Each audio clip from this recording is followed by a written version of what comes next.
Wake Forest at UConn on CBS Sports Network. Wake Forest off to their worst 6-game start since 2014. UConn seeking their best start to a season since 2008. Early second quarter, game tied at 3. DeMond Claiborne takes the handoff. Initially stopped at the line of scrimmage. Goes out to the near side, gets a block from his quarterback into the end zone. He's in. Wake leads 10-3 following the made extra point. Second effort from Claiborne gets him in for 6. And he's not done. Early third quarter. Wake now leads 13-6. Claiborne getting another goal line touch. Surges in for 6. Second touchdown of the day. Wake leads 20-6. Third game with multiple rushing touchdowns this season for Cam. Just over 2 minutes left in the game. UConn now trails 23-13. Nick Evers throws it up to Lewis Hansen, who makes the leaping catch in the end zone. 25-yard touchdown. Nicely done, sir. UConn down 23-20. Then after a Wake Forest 3-and-out, just over a minute left. Evers with the pass here, and it falls incomplete. Turnover on downs ends the UConn comeback effort. It's a 23-20 Wake Forest win. For a game recap, here's our Rich Walls with Ross Tucker. Well, UConn hung in this game all day long. Wake Forest out of the ACC made some big plays.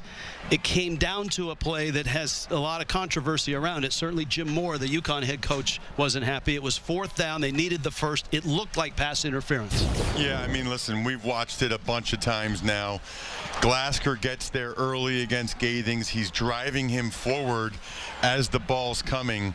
To me, it's really interference on 2 levels, right? Getting there early and then pushing him in the back really didn't give Gathings an opportunity to go make a play on the football.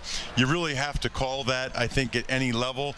I think sometimes when it's near the Wake Forest sideline and it's late in the game, you know, officials don't want to throw the flag, right? They don't want to be the one that feels like they're determining the outcome.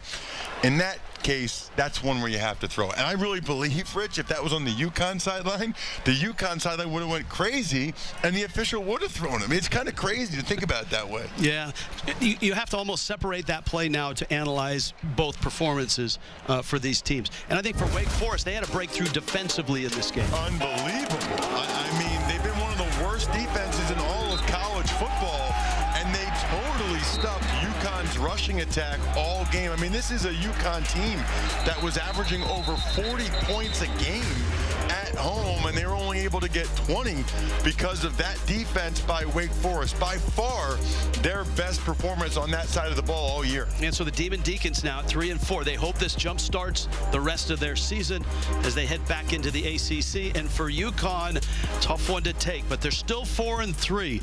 They're still having a nice season. We'll see where they go from here. Wake Forest 23, UConn 20. Jim Mora not happy.